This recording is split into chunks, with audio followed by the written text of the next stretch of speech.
Me. Well, to start, thank you for chatting with us today. Yeah, So, thank you for having me. so Love Story premieres soon. How did you get involved with this project? Well, this was like feels like a long time ago now. It was about 4 or 5 months into the casting process that we got the call about Michael Bergin, and I initially started reading for Michael Bergin, and then I got a call about reading for JFK Jr. Mm. And then 2 weeks after that. Mhm. That Paul was announced that I got a call about doing Michael Bergen. And I think Oh, he had a similar mhm. route. I think he was reading for Michael, then he went for it was very similar. Oh, So they're like, let's just switch them back and forth, keep going y- until we get it right. yeah, yeah, yeah. What did your research process look like when preparing for this role?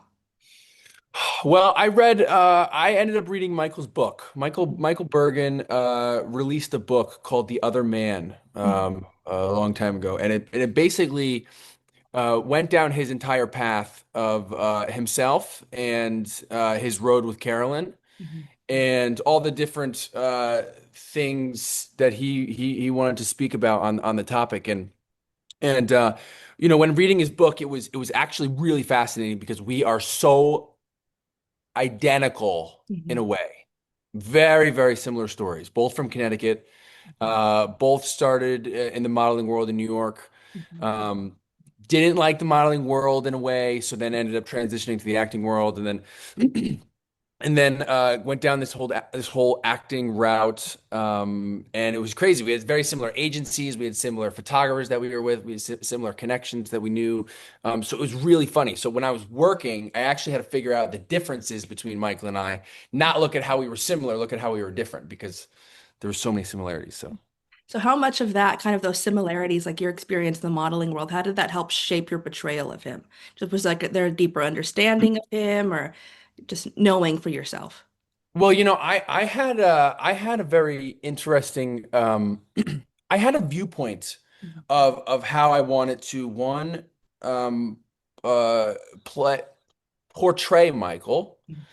Two, I had this duty of respect towards him that I wanted to make sure that he was just respected Mhm. in one the way that he deserves. Mhm. And I wanted to tell his story the way that it needed to be told from his perspective.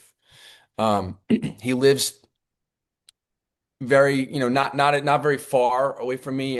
We're both live in the valley. He lives in LA, and so I think I just wanted to make sure that I showed him as much respect as possible, and then two, when we were on set, I had this vision and this thing of Michael, Mhm. and then being in the aura Mhm. in the aura of Sarah Pigeons and then her perspective of Carolyn, um, it kind of shifted Mhm.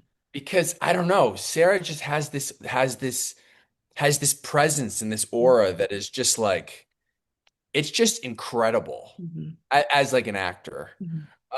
And I think having just the privilege to work with her is just something that uh, you really understand when you actually work with her.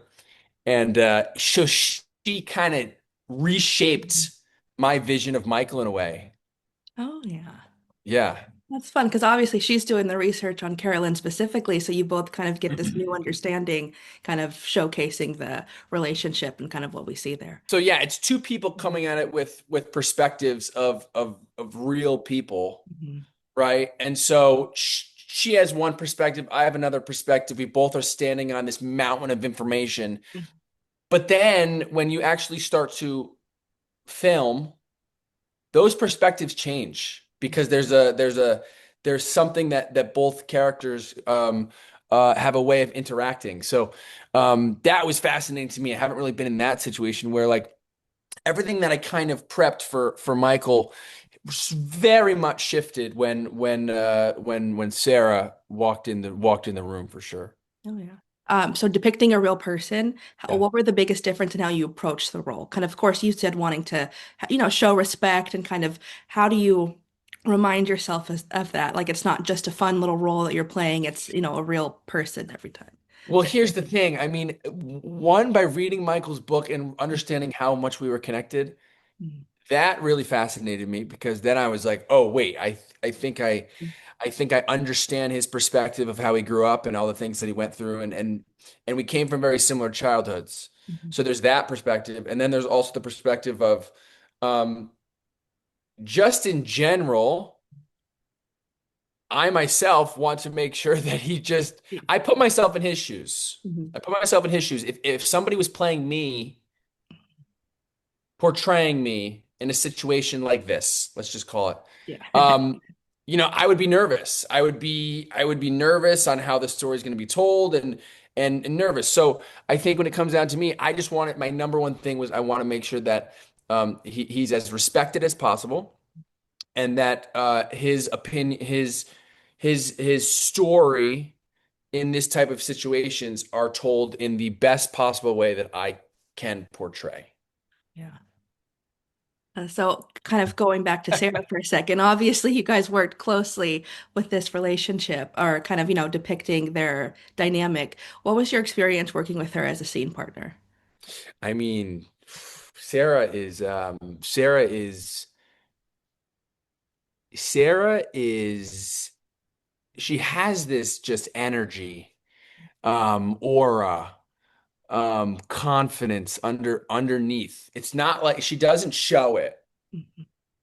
She doesn't do this whole show thing, but it's inside that you can just feel when you're doing a scene with her. And like I was saying before, I prepped this thing for Michael and this portrayal and perspective of Michael. But as soon as Sarah came into the room and she's kind of has this standing on this mountain of information of Carolyn, you have this. It just shifted. She just shifted so much of the things that I had in mind for Michael and just working with her, I think is I truly believe it's a once in a lifetime experience because when you are in a room with somebody like Sarah Pigeons and she she's kind of just doing her thing, she's doing her thing, and then as soon as they call action, it's like a flip. And it was fascinating to watch, and I'm extremely grateful that I had the opportunity to just, work with her, be in the room with her, and be around somebody as incredible as her. So, I look forward to eventually seeing kind of all your scenes together with her then. yes, yes, most of my scenes are with Sarah. Is there a specific scene or episode you feel most proud of the work you put into it? There's one scene that I'm looking forward to seeing. I actually have not seen it yet. It's a scene in episode 5, I believe, and it's where Michael and Carolyn have this moment of they end up in a bar, Mhm. and it's basically a conversation about JFK Jr. No. So I'm very much looking forward to that because I remember filming it, and it was something that it was I hadn't seen Sarah for a while. Yeah. I went back to LA for a little bit. They were still filming episode 4. Episode 5 started. I flew in just for, like a week or something, to shoot those scenes or something. And I hadn't seen her in a while. And as soon as I saw her, we were discussing and talking and it's just an energy, a vibe, a thing that when we started shooting the scene, we started discussing about what they've been technically filming. Um, it was just very interesting to me. Okay. So what do you think it is about the JFK and Carolyn love story that has captivated the world? Well, you know, we're speaking about two absolute icons from the 90s. And I didn't necessarily have the privilege to be around or indulge in that information or that environment back then. Um, because I was, still very young. But I learned a lot of my information from my mother and my grandmother. They used to speak about JFK Jr.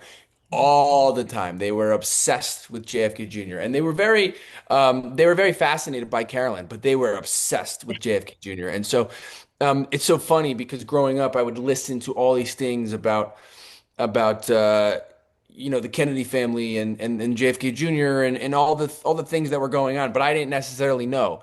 And so fast forward to this time, now it's something that I've been indulging in, learning perspectives and learning opinions and learning stories about it, and it's just absolutely fascinating. So I think the world is extremely. I think they're going to be extremely fascinated to see the story, especially a show created by Ryan Murphy. Ryan Murphy, executive producers, Brad Simpson, Nina Jacobson, there's Connor Hines, there's so many individuals behind it. And I think the world is going to be so fascinated to see this. JFK Jr. and Carolyn, it's something that it's never going to be. That story's never going to go away. It's too iconic to go away. And I think a lot of people are very excited to see something like this. Definitely. And so, I mean, obviously, Ryan Murphy is known for his produced anthology shows, Hmm. American Horror Story, American Sports Story, Monster, and now Love Story, just to name a few. Is there another one of his shows you'd love to pop up on?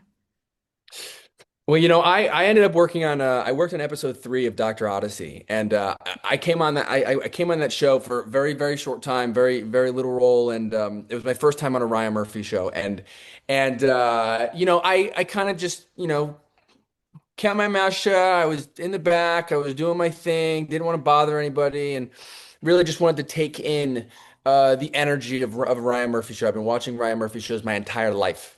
I've been obsessed with watching shows created by Ryan Murphy. I think he's an absolute iconic genius.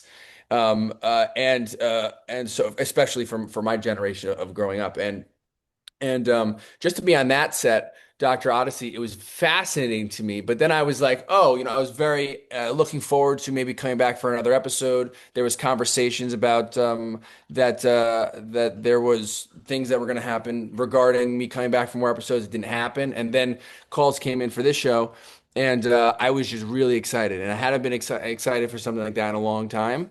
And when Ryan Murphy's calling for a show, I mean that's just a time to be alive. You can't not be excited in life. No, yeah. What are some other upcoming projects that you have been working on lately? Well, I just got back from Turkey. I was doing a rom-com movie in Turkey. I'm kind of a rom-com guy. Not gonna lie, and I do some of those micro drama films. I produce them. I collaborate with platforms on different movies that they're making, and I've been a part of a lot of them. I've done about 50 over 50 rom-com micro drama movies. They are movies because you are. Um, Filming a entire script that is 120 pages in 7 8 days. So you're condensing everything. Yeah, no, I was scrolling your page last night. I was like 2025. How many? Oh, it's still going. And then I I did, yeah. realized like, wait, I have seen this before. I've seen kind of the ad versions when they come on, and I watch the entire part whatever six that people. I'm like, I need to actually get more into this style of film because they're just so addictive. It's funny because in about 3 years ago, this wasn't really a thing. Mhm. And I had worked on a bunch of things acting wise. I did a lot of Lifetime movies, a lot of Ion, Hallmark, that whole world. But I got into this 3 years ago, Yeah. and it was nothing back then. Mhm. It was nothing. We were making these movies on basically iPhones. They weren't iPhones, but they were very similar to iPhones. Yeah. Um, and it's grown to something that's been huge. And I've done over 50 movies, and I think I just did like my 52nd or 53rd the other day. I've traveled all over the world for it. So it's like a blessing, and it's awesome, but it's also very fun. Yeah. So No, it's amazing. And I think it's just going to keep growing with, people being interested and just wanting to get more of it. yeah, I agree.